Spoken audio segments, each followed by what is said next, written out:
Classroom advisor be like? Hoy! Ang pagiging classroom advisor ay hindi biro.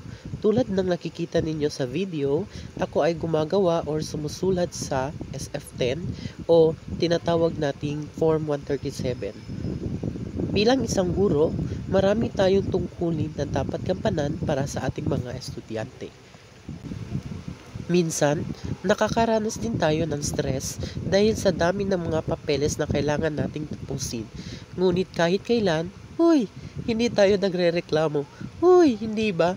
So sa halip, nung lagi tayong nakangiti, at masigasig na pinapaalalahanan sila tungkol sa mga deadlines ng kanilang mga projects at kanilang mga assignments. Paminsan sinasabi natin na, nasaan ang mga projects niyo? Nasaan ang mga quizzes niyo? Yung mga kulang ninyo? At ito pa ang malala, kapag oras na ng klase, hindi lamang tayo nagtuturo, kundi nagbibigay din tayo ng inspirasyon. May mga pagkakataon na nagkikwento tayo ng ating mga karanasan, at aral sa ating buhay. Na paminsan ay nagbibigay sa kanila ng bagong perspektibo o sinasabi natin na hindi lamang sila natututo ng mga leksyon sa libro, kundi pati na rin yung mga mahalagang aral sa ating buhay.